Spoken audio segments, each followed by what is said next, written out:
distintas formas, sino que están marcando distintas cosas de la neurona, ¿cierto? Básicamente el citoesqueleto de la neurona, ¿ya? Entonces, lo que ocurre básicamente en la plasticidad es formación de espinas sinápticas y conexión de esas espinas sinápticas para formar redes neuronales, que es el concepto actual de cómo funciona el sistema nervioso central a través de redes neuronales, ¿ya? Entonces, ¿para qué usa la plasticidad del sistema nervioso? Para adaptarse primero, ¿sí? Para adaptarse, para recuperar la funcionalidad cuando, por ejemplo, hay una interrupción de la periférica. La recuperación funcional puede ser un proceso de reconexión, que lo vamos a mirar acá, o puede ser un proceso de adaptación. O sea, se vuelve a conectar la neurona o un tejido se adapta para asumir una funcionalidad que antes no tenía, que no cumplía. Y ahí eso ustedes lo van a ver, de repente muchas personas que tienen lesiones cerebrales, que pierden masa encefálica y después pueden hacer sus funciones medianamente normal, o otras estructuras del cuerpo adquieren habilidades. Por ejemplo, hay gente que puede escribir con los pies, que puede comer con los pies, porque van adquiriendo habilidades motoras. Gracias. Usted, profe, que no podía ser zurdo. Claro. Eso es la plasticidad neuronal. ¿Ya? Bueno, básicamente se estudia en todo el mundo, esto se estudia en torno al aprendizaje y la memoria. ¿Ya? En torno al aprendizaje y la memoria. Bueno, ahí tiene cierta regeneración neuronal. Este fue el modelo de... Este es un modelo que se hizo en ratones, en los que los investigadores lo que hacían era poner una sutura en el nervio ciático y veían qué cambios producía eso tanto en la neurona como en el órgano blanco. Entonces, este es el modelo cuando el tejido está normal, ¿cierto? Hay una interacción entre la neurona y el órgano blanco. O sea, este libera factores de crecimiento y la neurona libera factores de crecimiento y las células de Schwann liberan factores de crecimiento y generan una interacción. ¿Ya? Ahora, esa interacción se pierde si se corta la conexión. Eso es lo que veían ellos. Al hacer la sutura en el nervio ciático veían que los cuerpos neuronales de las neuronas motoras estaban en un proceso de disminución de la funcionalidad, que lo representaban con esos puntos más claros y en menor cantidad, y el tejido blanco empezaba un proceso de atrofia. ¿Ya? Ahora, inmediatamente, ¿cierto? También se dieron cuenta que las células de Schwann junto con las células del sistema inmune se activaban y empezaban a activar estos mecanismos de reparación, de retirar tejido dañado y empezar a liberar factores de crecimiento. ¿Ya? ¿Para qué? Para formar un cono axónico sin dirección. Ya ahí tienen un cono axónico sin dirección, o sea, un cono axónico que puede ir en distintos sentidos. ¿Y quién dirigía el crecimiento? Era el órgano blanco. Ya, o sea, la estimulación de esta estructura va a hacer que se generen señales de quimioatracción, así se llaman, señales de quimioatracción, que vuelven a formar la conexión sináptica con la neurona motora, como se muestra en esta figura, y aquí se recupera la funcionalidad. ¿Ya? Esta recuperación funcional ocurre en el tejido nervioso periférico. Profe, ¿qué pasaba ahí en la mitad?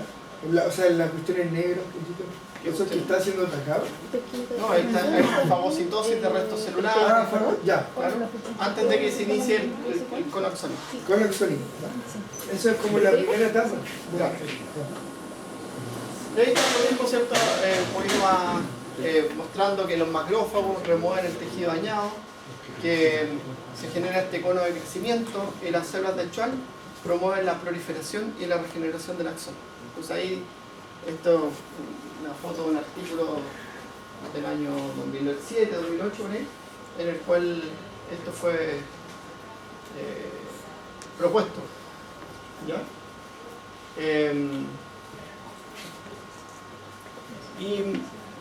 Y ese crecimiento axónico, entonces, a través de una serie de factores que las llamamos neurotrofinas, ¿cierto? Que son liberadas tanto por la célula de Schwann como por la célula blanco, ese cono axónico se le da una dirección de crecimiento.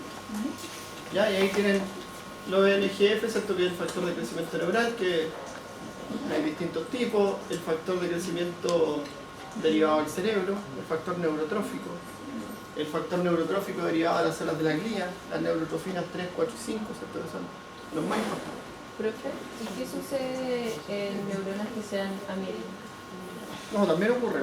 ¿También? Ocurre. Sí. Profe, También ocurre pero un proceso más lento, pero es un pero proceso de recuperación funcional. igual tiene quimiotracción. Quimiotracción, sí. ¿Eso por qué? Porque algunas vienen de células de la glía, otras vienen de células blancos y este proceso ocurre activamente.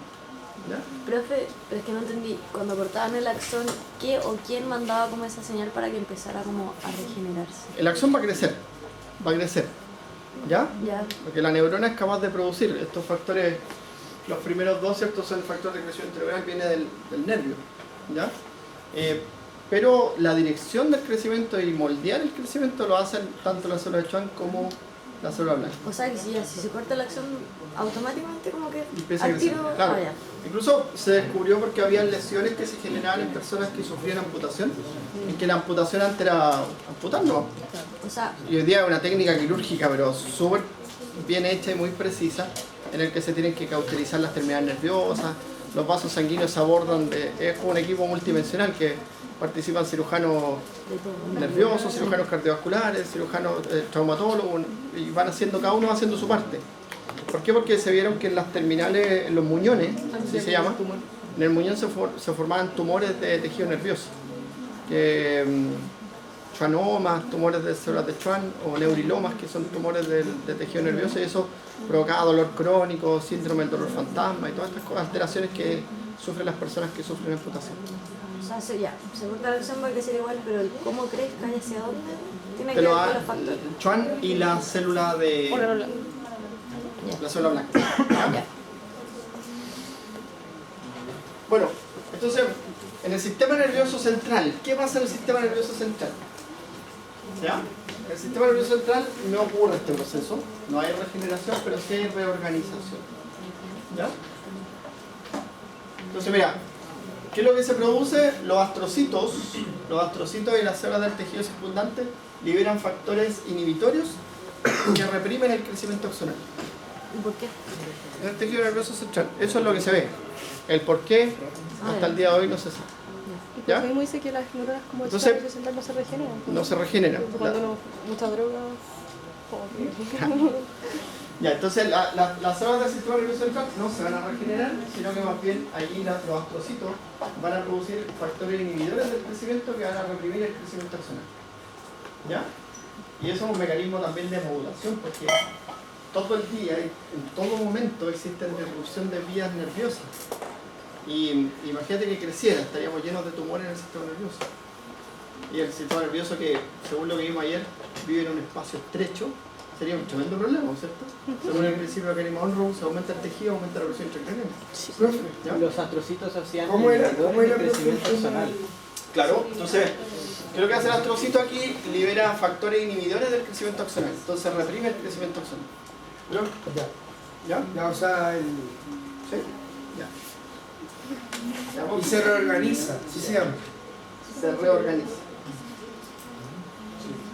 Y ahora, el aprendizaje con estímulo se estudió con otro modelo que es el modelo del sifón de caracol. Entonces, en ese modelo lo que hacían estos señores era estimular el cachito del caracol, como la canción, ¿sí? Y lo van estimulando con una pinza, ya, se llama estilete, que es una pinza que no tiene punta. Bueno, después de un rato dejaba de responder. Entonces, aquí hay contracción y después ya no responde. Entonces ahí empezaron a ver otro aspecto de la plasticidad que es súper importante, que son los cambios vesiculares, y aparece toda una teoría que es la dinámica vesicular. Vesículas que contienen neurotransmisores, neurotrofinas. Entonces, el aprendizaje de estímulo inocuo, ya que lo vivimos todos los días, pues. Cuando usted se levanta en la mañana, se pone su ropita, bueno, la siente la ropa que está fría, que está calentita, la calienta en la estufa. ¿Ya? Y después se va a ese estímulo. porque es un estímulo inocuo al cual nos adaptamos. ¿Ya? Ahora, es clave un estímulo inocuo, porque hay estímulos a los que nunca nos adaptamos, como el dolor. Nunca nos adaptamos al dolor, a la posición errática de las articulaciones, a los cambios posturales tampoco nos adaptamos. Yo no tengo sentado aquí toda la tarde, después de un rato a empezar a sentirse incómodo, ¿cierto? Entonces, todas las posiciones estamos acostumbrados a movernos, ¿sí? Y movernos es necesario porque movernos hace funcionar el sistema cardiovascular a la perfección. Cuando nosotros caminamos, eso regula el flujo sanguíneo y el retorno venoso. Entonces es necesario.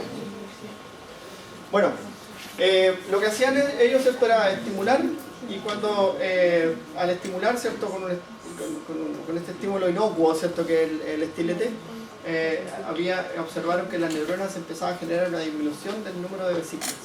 Entonces, esto abrió el camino de estudiar cómo podríamos aumentar el número de vesículas, o sea, el paso contrario. ¿Ya?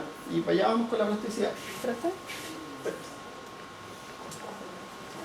¿Eso tenía que ver con la regulación hacia abajo o no? No, disminución del número de vesículas. No es la regulación hacia abajo y la regulación hacia arriba ocurre cuando hay aumento del número de neurotransmisores y disminución del número de neurotransmisores. Ya. Bueno, en la sensibilización, ¿cierto? Sensibilizar una neurona.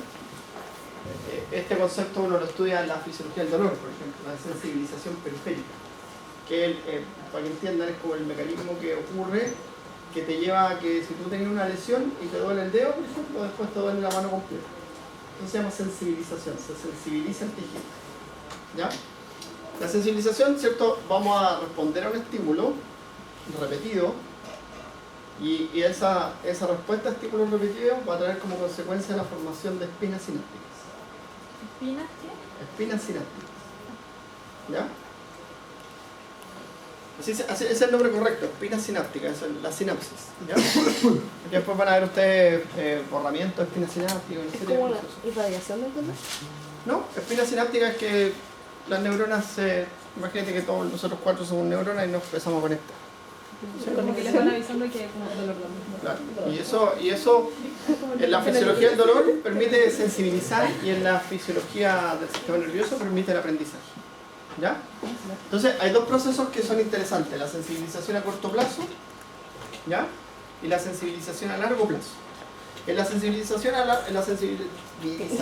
a corto plazo, lo principal que ocurre es que la neurona va a encontrar estrategias para aumentar la secreción del neurotransmisor, o sea, aumentar la eliminación de vesículas. ¿Ya? Entonces, por ejemplo, aquí tienen la proteína quinasa A, puede fosforilar canales de potasio y evitar la repolarización. ¿Ya? Va a aumentar el movimiento vesicular a través del axón y los canales de calcio tipo L van a permanecer abiertos. O sea, la neurona va a terminar liberando más neurotransmisor en ese momento de lo normal. ¿Ya? La proteína quinasa C se ha asociado con migración vesicular y también con apertura de canales de calcio tipo L. Entonces, esta viene del AMP cíclico y esta viene del inositol 3-fosfato y del calcio. ¿Ya?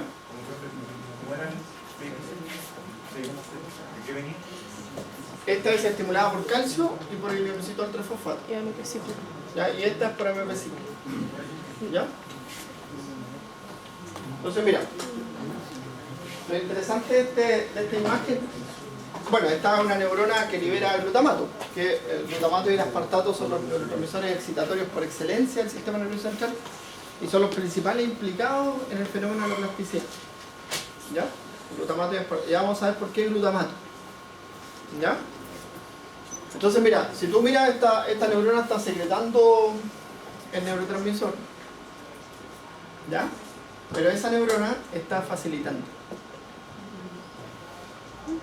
Entonces, lo que está haciendo esta neurona, se está a través de un receptor acoplado a proteína G, está regulando canales iónicos. ¿Ven? Aquí está la denilciclasa, ¿cierto? La formación de AMP cíclico, la proteína quinasa A, la unidad catalítica y la unidad reguladora de la proteína quinasa. Y ven ustedes que la unidad catalítica lo que hace es fosforilar canales de potasio y abrir canales de calcio. ¿Qué va a lograr con eso? Mayor secreción por un tiempo mayor de neurotransmisores. O sea, la liberación de neurotransmisores se prolonga. Mira, cuando uno, en la dinámica vesicular, ¿cierto? Esa parte yo la tengo más bien en los neurotransmisores. Tú tienes los neurotransmisores, ¿cierto? Las vesículas se clasifican en las vesículas de reciclaje, que son las primeras. ¿Ya? Se llama pool de reciclaje. Después hay otra línea que es el pool de liberación.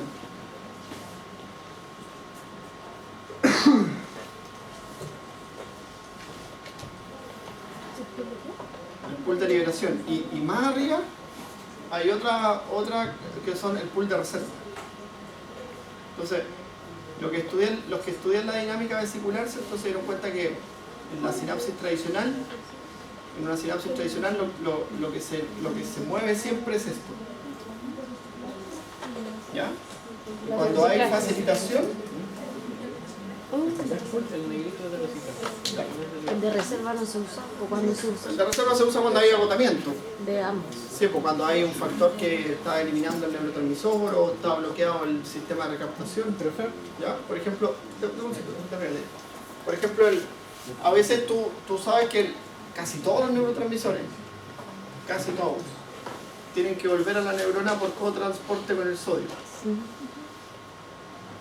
Sodio, neurotransmisor. Sistema de transporte activo secundario. Pues a veces esto está fallando.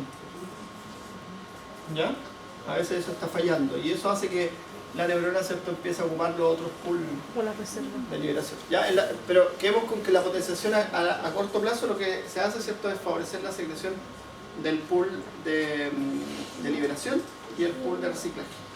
Entonces, la sinapsis, en cierto modo, ocurre por un tiempo mayor.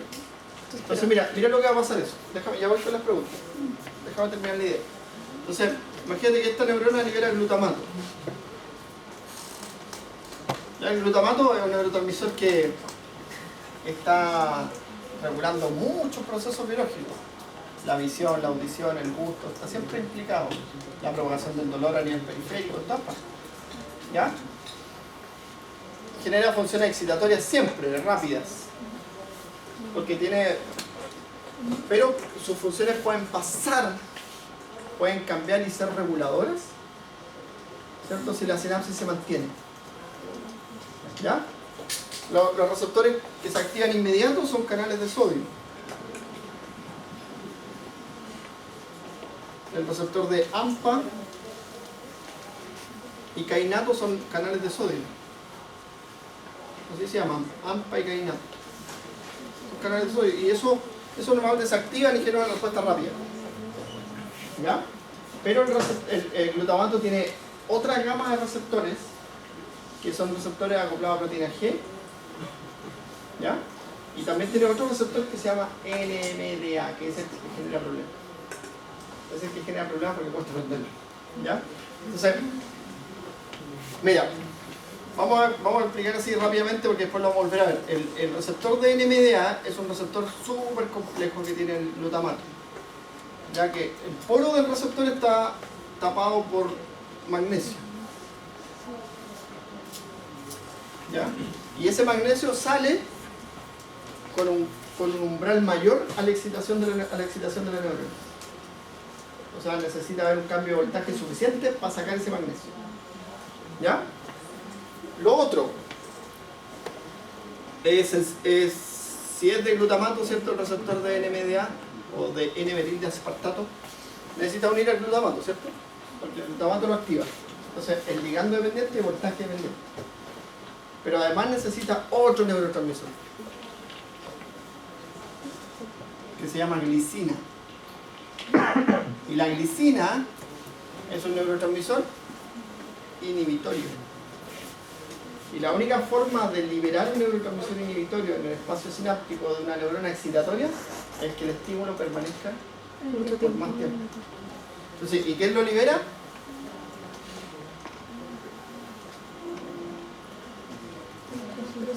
El astrocito.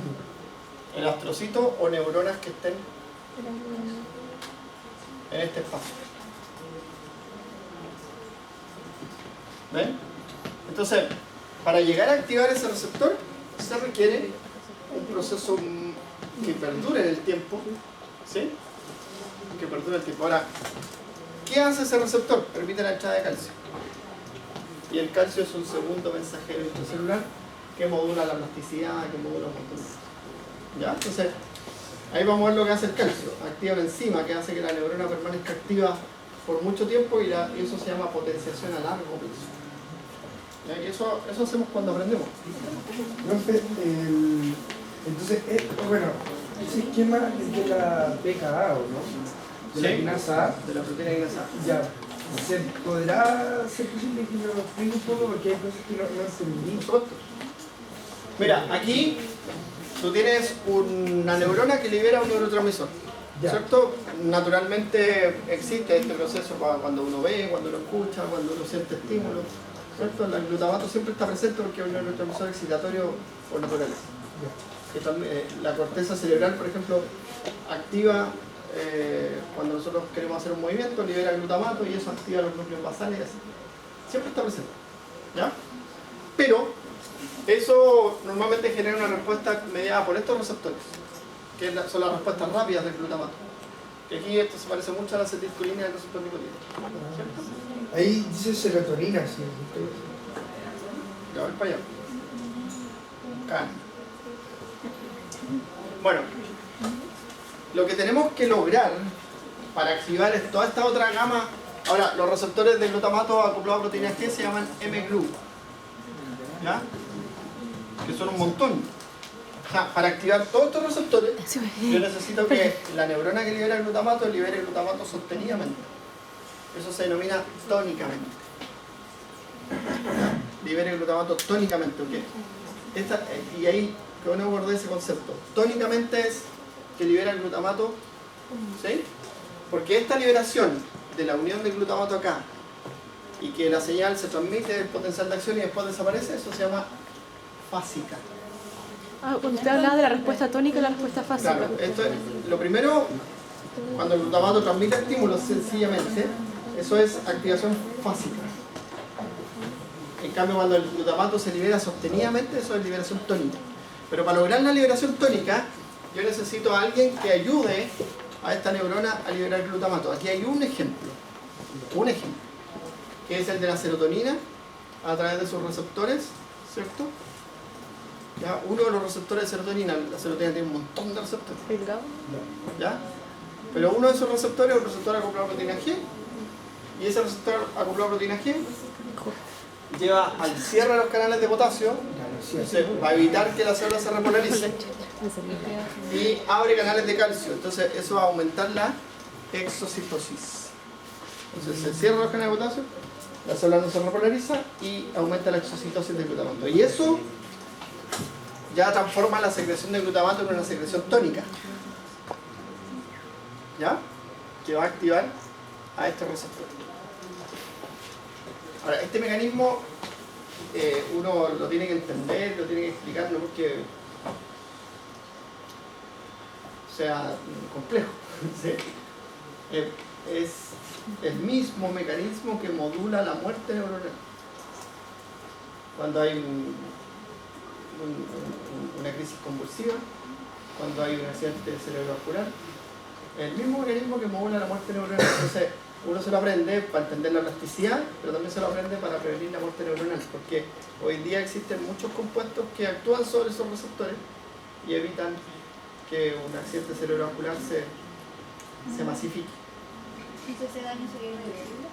O sea, cuando hay muerte neuronal es irreversible, pero lo que tú haces como médico, ¿cómo es tu apellido? Gajardo. Cuando la doctora Gajardo trabaje, ¿cierto? Lo que va a hacer es evitar que las neuronas que están en la zona que se llama de penumbra se mueran. Entonces ahí tú le das medicamentos que bloquean esta activación y evitas que esas neuronas se mueran. Aquí lo estamos aprendiendo para la plasticidad, porque si a una neurona entra calcio, eso modula la plasticidad, pero si a una neurona entra calcio sin control, la célula se muere. Entonces es como dual, ¿se dan cuenta? Ya. Eso igual es causado por el impulso de la espina sináptica cuando hay muerte sináptica. Claro, se borran las espinas. Claro, sí. Entonces cuando hay muerte neuronal se borran las espinas. Claro, y ahí se acumula mucho y todo. Entonces, nosotros hoy día estamos aprendiendo el crecimiento sináptico y después usted va a evitar el borramiento sináptico. ¿Ya? O sea, por ejemplo, cuando a veces tenemos situaciones traumáticas en nuestro cuerpo, en nuestra vida, situaciones traumáticas en nuestra vida, situaciones fuertes de nuestra vida, el cerebro se inunda de neurotransmisores como este, glutamato, dopamina, aspartato, y se produce borramiento sináptico. Y eso genera, después del episodio traumático, genera procesos fisiopatológicos del sistema nervioso central. ¿Profe? ¿Ya? Entonces, esto es regulado, muy regulado. Cuéntame. Eso, entonces también este tema es para el tema de la droga, eso puede causar la muerte, claro. Este modelo te permite entender el aprendizaje. Bueno, gracias. Ahora, facilitador interneuronal también puede ser las neuronas colinérgicas. De hecho, en el hipocampo, que es el área de la memoria, ¿cierto? Donde enseña eso. Ahí principalmente hay neuronas colinérgicas que vienen de un núcleo colinérgico que es parte de los núcleos basales. Y lo que hace la acetilcolina, que la aprendieron ustedes, en ese caso, ¿cierto?, es liberar acetilcolina, pero la acetilcolina tiene la habilidad de que los receptores nicotínicos que están aquí son canales de calcio. Entonces, los receptores nicotínicos del sistema nervioso central son canales de calcio, son al revés, son 8 tipos de receptores. Son como los del músculo que son canales de... ¿Ya? Ya. Entonces, ese también puede funcionar como facilitador intersináptico. Ya, la sensibilización a largo plazo es mecanismos que activan la neurona para favorecer la síntesis proteica. ¿Por qué va a crecer? ¿Cómo va a crecer? ¿Cómo crecen las neuronas? Formando espinas sinápticas, ¿cierto? Y para formar espinas sinápticas, ¿qué necesita? Que crezca el citoesqueleto de la neurona y empieza a formar esas conexiones. Ese es el crecimiento neuronal básico. O sea, necesitas tú que las tubulinas, las neurinas y todas esas proteínas que forman el citoesqueleto de la neurona se sintetizan. ¿Ya? Y ahí la tinción que veían al principio de la clase era la tinción verde, es la tinción de la beta-tubulina, que es una proteína del citoesqueleto de la neurona. ¿Ya? Profe, la PKC... La proteína quinasa C. Sí, eso, pero la proteína quinasa C, ¿por qué cosa era excitada? Por el calcio, activado el calcio. Y por el diacilglicerol o el inositol trifosfato. Eso. Ya, entonces esta requiere síntesis proteica, activación persistente de la proteína quinasa A, ¿ya? Y eso genera cambios morfofuncionales. ¿Ya? Entonces ahí está lo que hace la proteína quinasa A es activar a la MAP quinasa, ya que la proteína quinasa activadora de retógeno, que es un transductor. ¿Por qué? Porque forma el complejo de inicio de la transcripción. ¿Ya? ¿Qué es lo que hace la proteína quinasa A y la MAP quinasa? Van a activar al CREP. ¿Ya? El CREP, que es la proteína fijadora del elemento de respuesta a la MP cíclica. Nombre que tiene, es para aprendérselo como CREP 2 y CREP 1. Lo que ocurre siempre es que el CREP, mira, el CREP está inactivo. Está inactivo. Entonces, lo que hace la proteína quinasa A, la MAP quinasa y el calcio es activarlo. Y cuando lo activan, ¿cierto?, genera la transcripción de genes. ¿Ya? Hay un gen que es súper importante que forma una proteína que se llama ubiquitina hidrolasa, y la ubiquitina hidrolasa puede activar persistentemente a la proteína quinasa A. Entonces esta ubiquitina va a hacer que la proteína quinasa A se une a la proteína quinasa A, que es dependiente del AMP cíclico, pero eso corta cuando el AMP cíclico se degrada, ¿cierto? Ya, lo que hace la ubiquitina hidrolasa, ¿cierto?, es que lo deja activo por un tiempo mayor. Y al estar activo la proteína quinasa A, ustedes ya saben, pues se cierran los canales de potasio y se abren los canales de calcio y la célula secreta más neurotransmisor. ¿Ya? Y aquí hay algunas, estas son proteínas múltiples, proteínas que lo que hacen, ¿cierto?, es favorecer el crecimiento sináptico. Y son las que se transcriben. Son múltiples porque está la beta-tubulina, está la neurotubulina, está un montón de proteínas, también está actina, miosina, que a veces también está ahí en esos lugares. ¿Ya? Son proteínas del citoesqueleto. Entonces ahí está. Mira, el CREP2 lo que hace, ¿cierto?, es tiene inhibido al CREP1. Y así está reprimida la transcripción. ¿Ya? Por eso está reprimida la transcripción. Entonces lo que hace la MAP quinasa y el calcio, o la proteína quinasa A, es inhibir al CREP2. Y de esa forma el CREP1 queda activo y eso genera, ¿cierto?, la transcripción de la ubiquitina hidrolasa o hidroxilasa y eso lleva, ¿cierto?, a una proteína quinasa A persistente que favorece el crecimiento sináptico y que también, ¿cierto?, es capaz de retroalimentar positivamente la activación del CREP1. O sea, la neurona queda como en un proceso de activación funcional de síntesis proteica continua. Perfecto, entonces una pequeña activación de las proteínas quinasa A van a hacer como una reacción como entre comillas en cadena para que se vaya activando, porque va a activar las MAP quinasas. No, la activación persistente, no una pequeña. Porque la pequeña de la proteína quinasa A es con AMP cíclico. Pero después tú sabes que el AMP cíclico se degrada. ¿Ya? Pero aquí la proteína quinasa A permanece activa por más tiempo.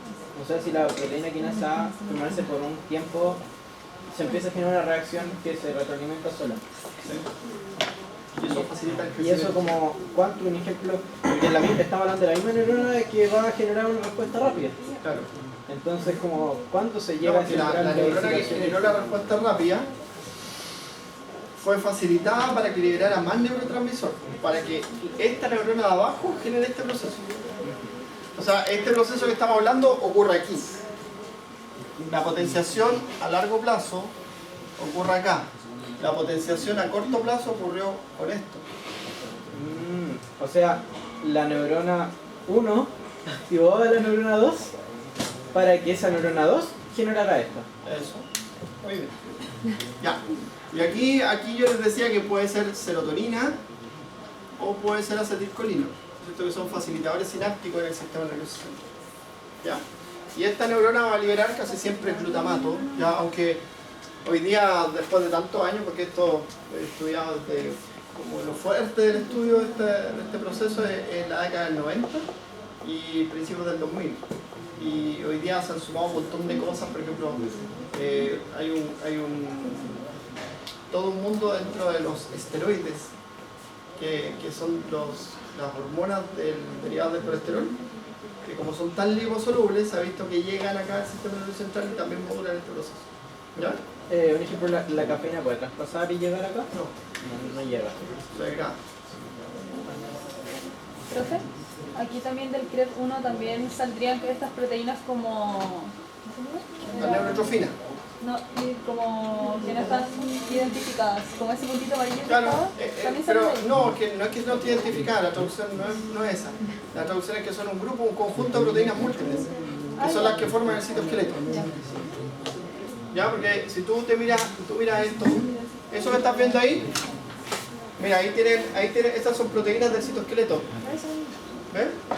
Por ejemplo, esas subunidades del microtúbulo, G-actinina, F-actinina son distintas proteínas que están formando el filopodio, que es el inicio, como se describe el inicio de la espina sináptica. ¿Ya? Entonces, se dan cuenta cuando se está formando esto, hay señales de atracción y señales de repulsión. ¿Ven? Señales de atracción y señales de repulsión. ¿Ya? Y eso está modulando el crecimiento, pues ahí tienen un cono sináptico. Ya con una tensión de F-actinina fluorescente. Perfecto. Esas cositas rojas son todas espinas. Cada una es una espina de. Sí. Esa técnica que se ve así se llama así.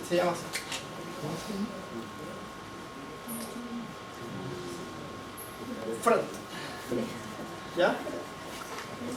Que es fluorescencia que se forma cuando se produce una reacción química en la célula, se emite fluorescencia.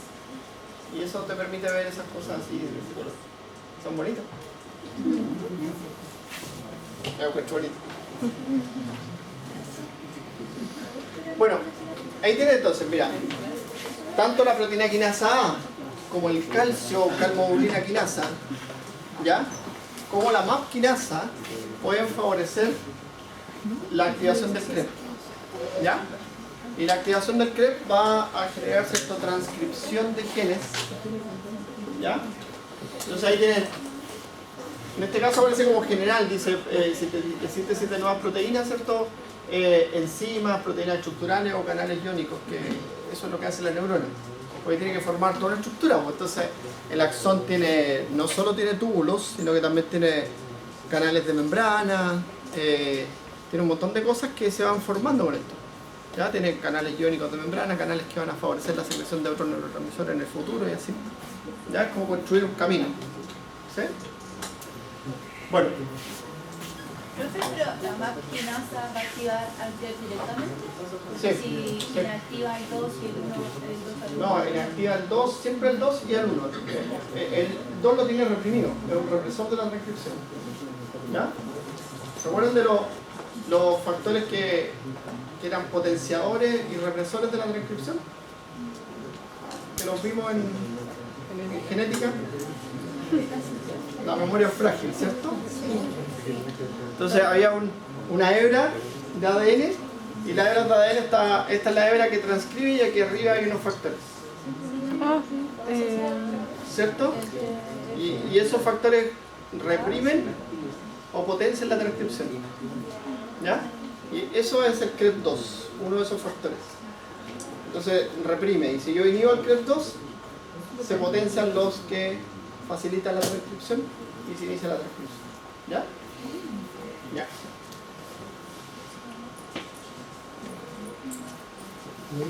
Y aquí está lo del receptor de NMDA. ¿Ven? Entonces el receptor de NMDA, ¿cierto?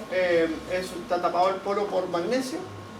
Necesita magnesio y glicina, que necesita glutamato y glicina para activarse. Y una vez que se activa, ¿cierto? Se produce la entrada de calcio. Porque el receptor de NMDA es un canal de calcio.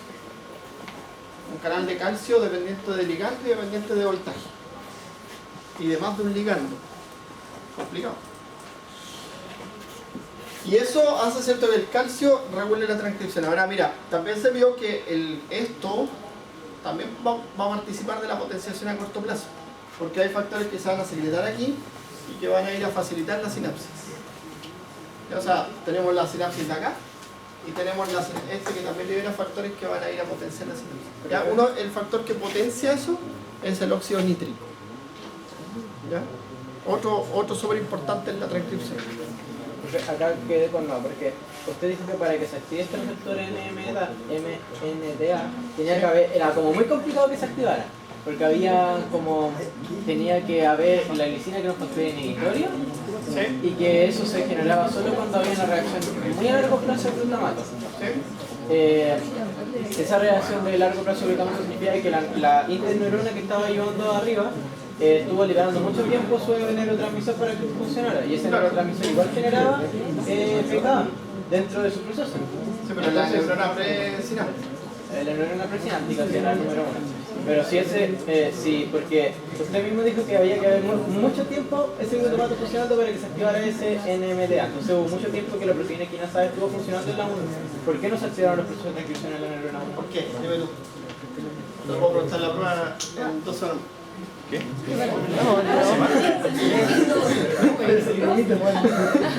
qué no? ¿Por qué la proteína? A ver, la pregunta, ¿por qué la proteína quinasa activa continuamente acá no puede activar la transcripción? No puede hacer lo mismo que esta neurona forme conexiones sinápticas. ¿Por qué? ¿Qué hay aquí? Neurotransmisores. ligando. Ya, pero ¿qué parte de la neurona tenemos aquí? La terminal sináptica, que es parte del axón. ¿Dónde está el cuerpo de la neurona? Entonces ese axón llega directamente al cuerpo. Claro, No es un axón con axón, es axón con neurona. El axón con otra neurona. Entonces acá tú tienes el cuerpo de la neurona. Está el núcleo cerca, donde ocurre la transcripción. Acá el núcleo está lejos. Entonces lo que tendríamos que hacer es empaquetar la proteína quinasa y llevarla al núcleo. Que eso lo hacen los virus, los retrovirus. O sea, el retrovirus es terrible porque ingresa el retrovirus y se va al revés viajando y va desorganizando la neurona. Y la neurona pierde conexión. y eso produce parálisis facial. Los herpes virus producen parálisis. Esa proteína quinasa no hace detección por el donde está, ¿no? ¿Dónde está? Porque tendría que migrar hacia el núcleo. ¿Sí? Entonces ahí la función que cumple ahí es fosforilar canales iónicos, que es lo que puede hacer. ¿Cuándo se da la sensibilización? ¿A corto plazo? Son continuos. Primero ocurre la potenciación a corto plazo y eso genera la potenciación a largo plazo. ¿Ya? Ahora la potenciación a largo plazo igual tiene un mecanismo de feedback que potencia a corto plazo. Entonces como simultánea. Claro. En un momento después, luego de un tiempo empieza a ser simultánea, pero primero aparece la potenciación a corto plazo. ¿Y qué genera la potenciación a corto plazo así en español? ¿Qué genera eso? ¿Qué va a generar eso? Un estímulo. Si es el aprendizaje, son estímulos repetidos. Todo el día estamos. Ustedes están todo el día pensando esto, ¿cierto? Hasta que aprender. Leen una cosa una vez, otra vez, hasta que se la aprenden. ¿Sí? Ahora, cuando es mucho, ¿qué hay que hacer con esto? Cuando es, por ejemplo, esta asignatura que es mucha materia, ¿qué hay que hacer con ello? Hacer plazos, sea más. Hay que asociarlo. Hay que comprenderlo, porque asociar y comprender se borra más lento que aprenderse la memoria. ¿Sí? Pero tú por ejemplo, puedes decir, mira, el de Yoki, la que tiene el anillo en la nariz, la de lente, el que se rasca el pelo. Entonces uno dice ahí como, oye, pero si lo empezás a asociar, el de Yoki está en el extremo de la pared. ¿Sí? Lo empezás a asociar, empezás a relacionar. Eso no se te olvida. Yo siempre les digo, les cuento la misma historia, la bomba de potasio. Tú si te aprendí la bomba de potasio, ¿a dónde tira el sodio, a dónde tira el potasio? No lo aprendí. Pero si uno sabe que es un canal, una bomba que moviliza iones en contra del gradiente de concentración, se lo aprende. Porque uno dice el sodio está concentrado afuera, entonces ¿qué hace la bomba? Lo va a sacar. El potasio está concentrado adentro, ¿qué hace la bomba? Lo va a entrar. Es una bomba. Mueve en contra del gradiente de concentración. Tienes que encontrarle el Entonces, para entenderlo, sentí un poquito. Todo lo que estamos viendo ahora es solo para ver finalmente cómo mi neurona blanco va a generar conexiones neuronales. ¿Cómo conexiones? Claro. Y aquí tú tienes cómo la neurona forma conexiones sinápticas. ¿Cómo las forma? Va empaquetando vesículas que viajan por transporte axonal y esas vesículas contienen en su interior proteínas del citoesqueleto que se van anclando en la parte final donde está ocurriendo el crecimiento. Es como que si nosotros mandamos camiones con cemento para hacer una carretera, ¿cierto? Lo mismo. ¿Ya?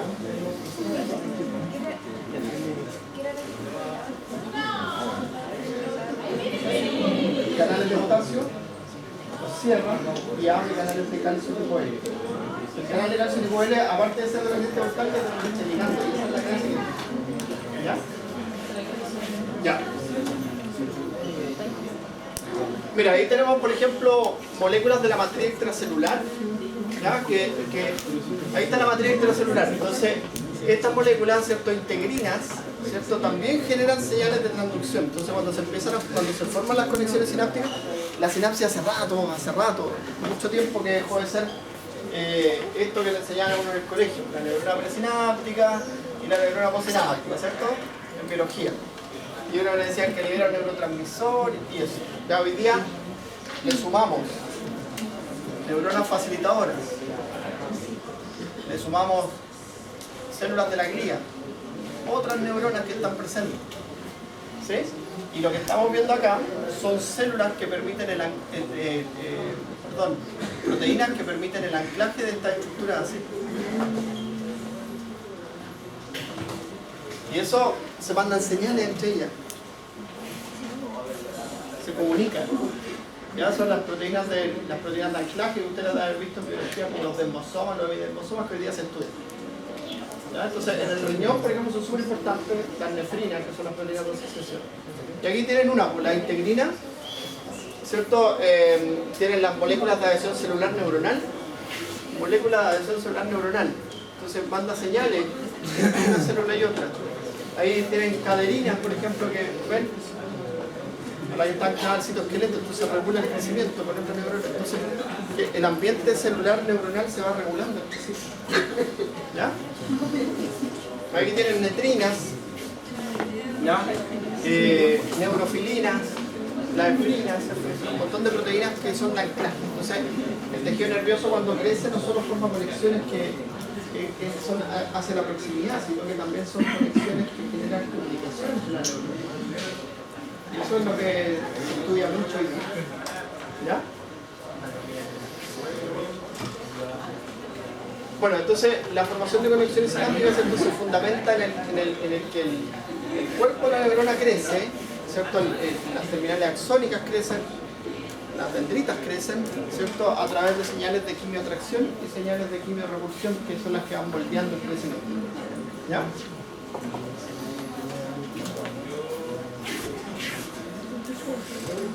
Ahí tienen algunos de los factores de crecimiento que mencionamos antes, el BDNF, el NGF, las neurotrofinas 4, 5 y 3. Y lo que hacen, ¿cierto? Actúan a través de receptores que son de tirosina quinasa.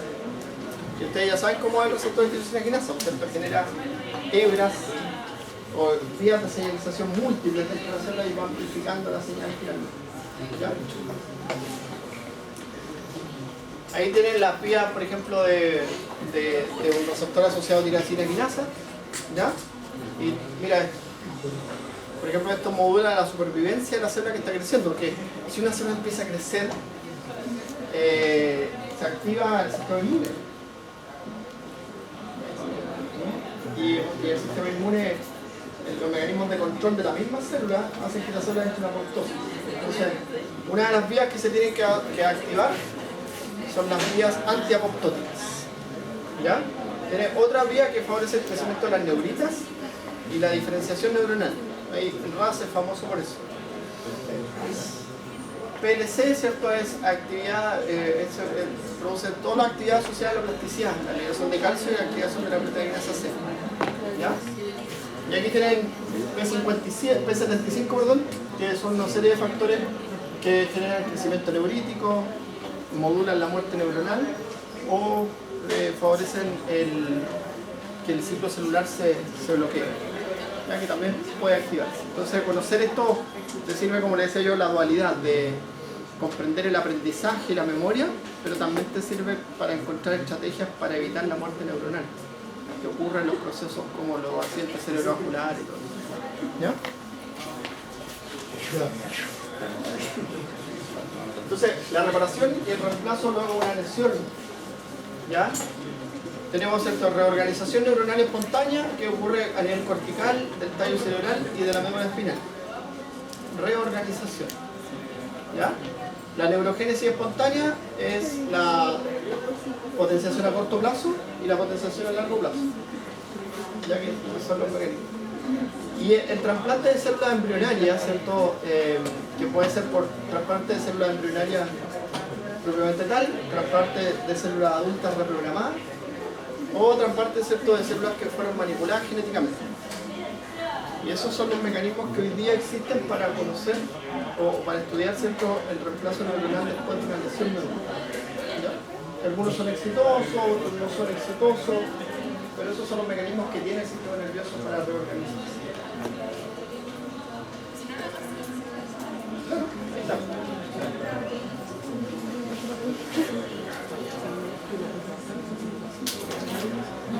Mira, aquí hay algo que yo no... Parece que es la última, ¿no? Sí, la última, terminamos con esto que es el número. Aquí tienen... mira lo que dice. ¿Qué cosa? ¿Ahí dónde? ¿Qué dice ahí arriba? Metabólico intermitente, intercambiado de la neuroplasticidad y el cerebro, y la salud del cerebro. Ya, usted...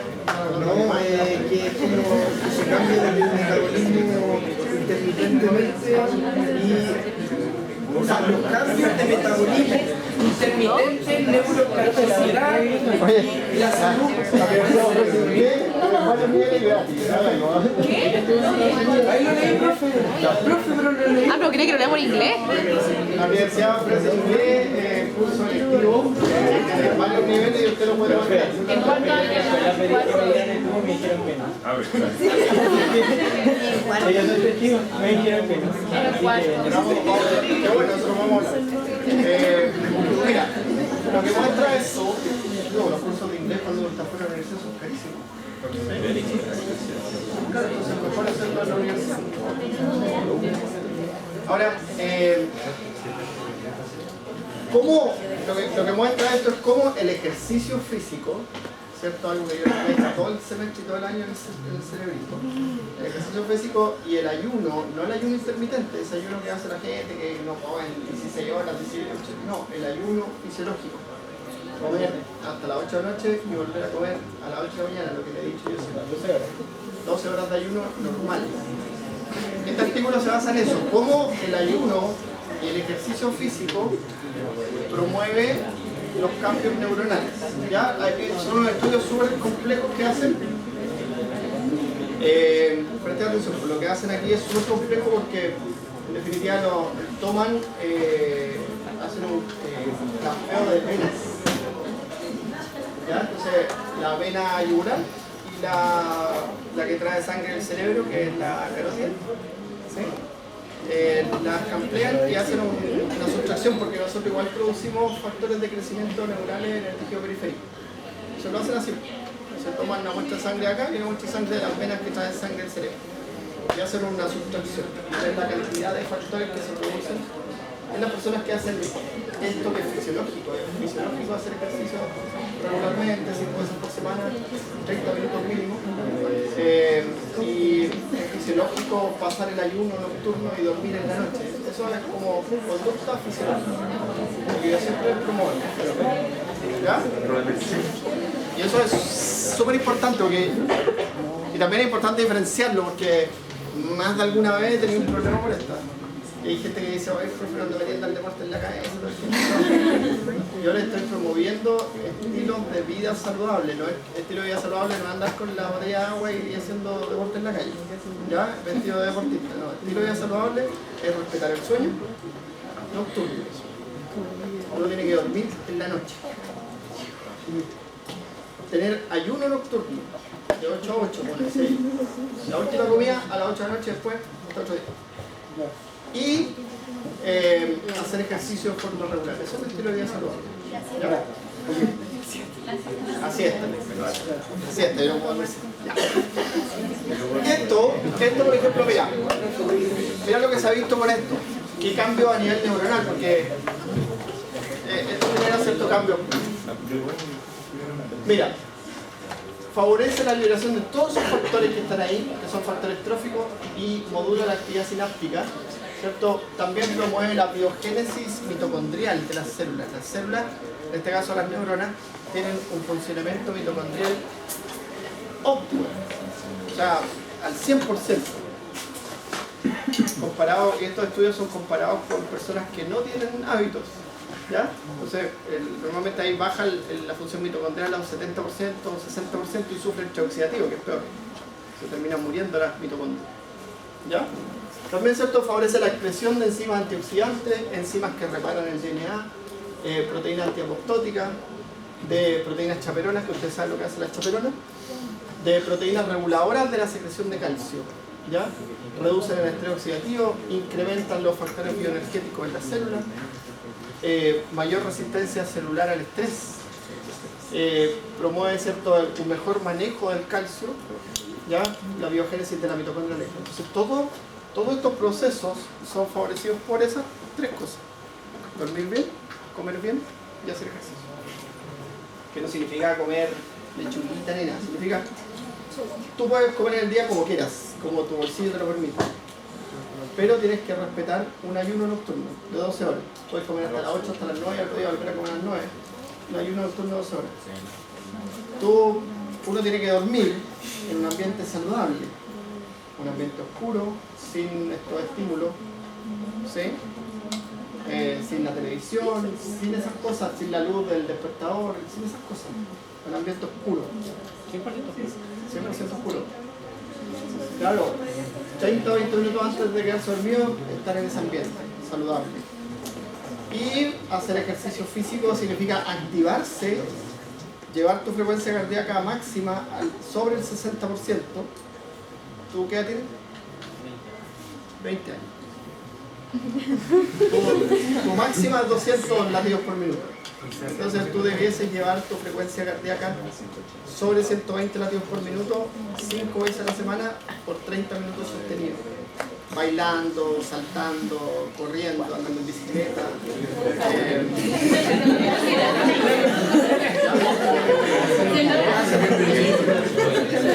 Y ven todos los cambios que potencian la función neuronal y el aprendizaje absolutamente.